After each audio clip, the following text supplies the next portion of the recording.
ಇಷ್ಟು ಯಾಕೆ, ಇಷ್ಟೇ ಸಾಕು.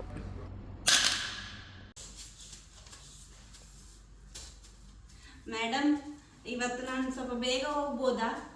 ನನ್ನ ಮಗನಿಗೆ ಹುಷಾರಿಲ್ಲ, ಇವತ್ತು ಸ್ವಲ್ಪ ಬೇಗ ಹೋಗ್ತೇನೆ ನಾನು. ಹೌದಾ, ಬೇಗ ಹೋಗ್ತೀಯಾ?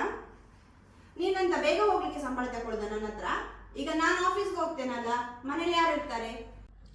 ಅಲ್ಲ ಮೇಡಮ್, ಯಾವತ್ತು ನಾನು ಬೇಗ ಹೋಗ್ತೇನೆ ಅಂತ ಕೇಳಲಿಲ್ಲಲ್ಲ. ಇವತ್ತು ನನ್ನ ಮಗನಿಗೆ ಹುಷಾರಿಲ್ಲ ಮೇಡಮ್, ಅದಕ್ಕೆ ನಾನು ಹೋಗ್ಬೇಕು. ಅವನನ್ನು ನೋಡ್ಕೊಳ್ಳಿಕ್ಕೆ ಯಾರು ಸಹ ಇಲ್ಲ ಮೇಡಮ್. ಮಗನನ್ನು ನೋಡ್ಕೊಳ್ಳಿಕ್ಕೆ ಯಾರಿಲ್ಲದಿದ್ರೆ ನೀನು ವ್ಯವಸ್ಥೆ ಮಾಡಿ ಬರ್ಬೇಕಿತ್ತಲ್ಲ. ಹೋಗ್ತೀಯಾದ್ರೆ ಹೋಗು, ನಾನು ಒಂದಿನದ ಸಂಬಳ ಕಟ್ ಮಾಡ್ತೇನೆ.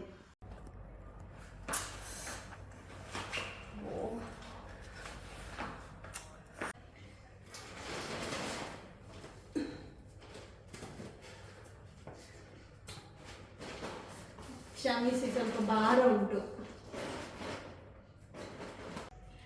ಓ, ಎಲ್ಲೆಲ್ಲಿಂದೆಲ್ಲ ಬರ್ತಾರೇನು. ಸರಿ, ಬೇಗ ಮಾಡು.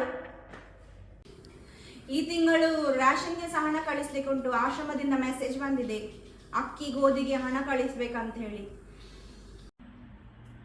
ಈ ತಿಂಗಳಲ್ಲಿ ಕಳಿಸ್ಬೇಕಂತ ಹೇಳಿಲ್ಲ. ಹೋದ ತಿಂಗಳೇ ನಾವು ಬಿಲ್ಡಿಂಗ್ ಕಟ್ಲಿಕ್ಕೆ ಉಂಟಂತ ಹೇಳಿದ್ದಕ್ಕೆ ನಾವು ಹಣ ಕಳಿಸಿದಲ್ಲ, ತಿರುಗಿ ಈ ತಿಂಗಳು ನಾವು ಕಳಿಸ್ಬೇಕಾ? ನಮ್ಗೆ ಎಂತ ಮರದಲ್ಲಿ ಉತ್ಪತ್ತಿ ಆಗ್ತದ ಹಣ? ನೀವು ಆ ಹಣವನ್ನು ಆ ಬಡವರಿಗೆ ಕಳಿಸಿದ್ರೆ ಅದೇನು ನಮ್ಗೆ ಇಂಟ್ರೆಸ್ಟ್ ಕೊಡ್ತಾರಾ?